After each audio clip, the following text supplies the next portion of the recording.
Before soul-eating dragons, devil-worshipping cults, hermaphrodite pseudo-gods, and the possible existence of eldritch beings, there was one thing and one thing only: football. American football. You're probably a little confused right now watching this, unless you read the title of the video, in which case you're probably even more confused watching this. I mean, how in the hell is a game about elves and dragons supposed to rely on the making of a sports game named after an old coach for the Raiders, is what Wikipedia is telling me. Well, you see, for that, boys and girls, we're going to have to go all the way back to the ancient days, circa 1986, before there were ever cell phones or vibrating underwear you could control with those cell phones. Around this time, two guys at Media Technology, Chris Weaver and Ed Fletcher, decided they wanted to make their own video game company. And because Fletcher loved football, again, American, they decided to make the sports game of the century. That's right, people, we're talking about Gridiron. Yeah, so we're not quite at Madden yet, but we're getting there, people. Give me a minute. These things take time. Just ask the guys working on Elder Scrolls 6, am I right? You could also ask Weaver and Fletcher, because Gridiron was a painstaking process that took them forever to complete because they wanted to make the most realistic simulation of a football game that they could.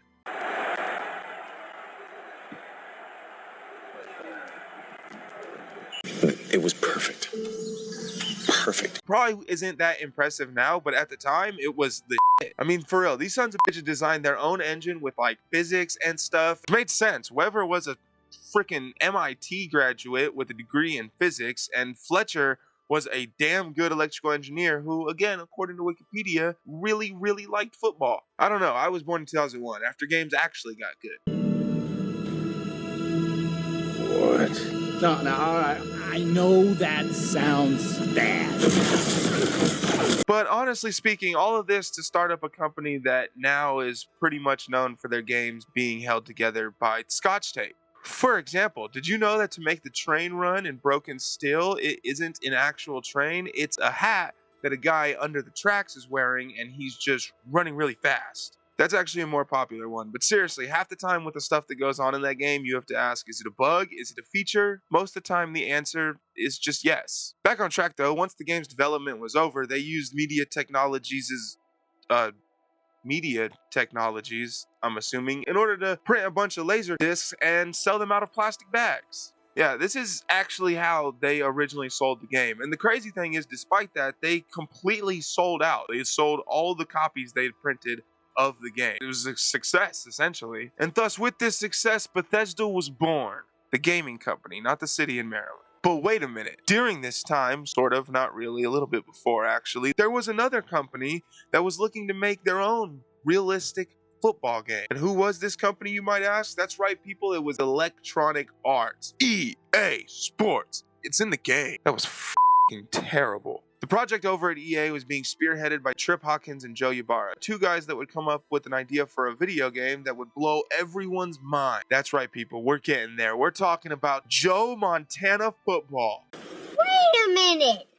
Who are you? Okay, so originally the idea over at EA was apparently to get Joe Montana to sponsor the video since Trip Hawkins was a huge fan of him. However, as many people probably don't really know, Joe Montana already had a contract with Atari where they did make a Joe Montana football game, and because of this, EA had to move on. That's right, people, this is where we get to the part we've all been waiting for: Joe Cap Football. Damn it! Alright, so a little more stuff to get through. After Joe Montana said no, they went over to Joe Cap, the coach at Cal State, and asked him if he wanted to do it, but he asked for way too much money, so they were like, screw this. It's not happening. I want everyone to keep in mind, this was 2 years into the development of this project, and they can't even get an endorsement for it yet. This was already longer than most games were taking to be developed at the time, and no one will endorse it. That is, ladies and gentlemen, until one man came along. One man to pull this project out of the mud, sort of. That's right, people. Now it's time. We're getting to John Madden Football. Oh, yeah! Again, sort of, because getting Madden to endorse the game had a whole bunch of other issues. Madden really wanted to see a football game get made, but he didn't see it as like entertainment or anything. He more saw it as educational. He wanted it to be something people could use to learn about the game. This meant bro wasn't gonna do it if it wasn't gonna be realistic to how football is in real life. Huge issue for EA in 1984, by the way, because Hawkins and Ybarra really didn't think that software would be able to handle it, especially with so many players and the physics requirements. Because of that, they went to Madden and pretty much asked if they could make a game with just a little bit less characters. And Madden responded with, That guy's ruining a perfectly good game of football! Remember, Madden saw this as more of an educational project, so he really was not going to sign his name to it unless it was true to life. And this frustrated the absolute hell out of Hawkins and Ybarra. I mean, they thought this old dude that didn't know anything about computers was kind of just going to let them make whatever they wanted. Little did they know, though, this freaking old dude was football autistic. John Madden played, coached, commentated. He might have been an actual footballer. We don't have a way of confirming this. But because of all this, the game had essentially gone into development hell, and all of EA was calling it Tripp's Folly at this point, which is like super messed up if you think about it. Imagine pitching an idea for your company that kind of publicly fails, and now all of your coworkers are going around pointing at it and just being like, hey, look at the thing that you tried to do that wasted all of our time and money, dumb. That would be my nightmare. I'd hate to work there. It sounds like a super toxic work environment, but what else would you expect out of EA, honestly? But to add to EA's hate for it, Madden essentially also thought himself that the game was over. And it pretty much kind of was. The project was essentially canceled, and everybody at Madden just stopped talking about it for a little bit. That's right, people, for a little bit, because that brings us all the way back to where we started, 1986. Do you guys remember, before the vibrating underwears? Around this time, EA would hear about a little game with an amazing physics engine. I'm talking like Trump right now, I don't know why. But they would hear about Gridiron and how great its physics engine was. So they decided to hire a couple guys. And who were these couple guys they decided to hire?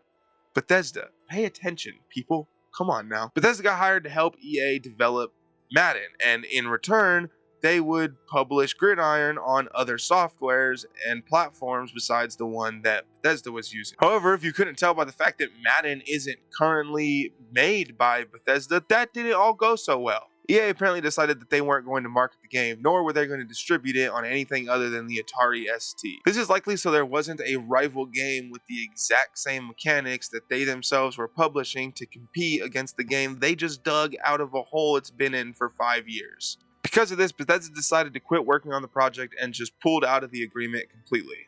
But apparently they forgot how to take their software access with them, if that's how that works, I don't actually know, because EA just kept running with it. They continued using Bethesda software in order to finish the John Madden game, and when Bethesda found out about this, they hit them with a $7.8 million lawsuit. Now that's a lot of damage! That is roughly $20 million today, so safe to say they were a little pissed. However, all of that was settled out of court, and obviously EA went on to use their software to make Madden anyways, and Bethesda went on to make The Elder Scrolls in 1994 after 3 Terminator games. I'll probably make a video about those some other time. And that's kind of that. Bethesda got its start when an MIT graduate and an electrical engineer that freaking loved football decided to make a gaming company and got their software kind of stolen, but kind of not, I guess, by EA. Kind of a pointless video if you knew about this already, but it's some fun information that I think a lot of people would be interested in, and that's kind of all I made it for. All right, later, nerds.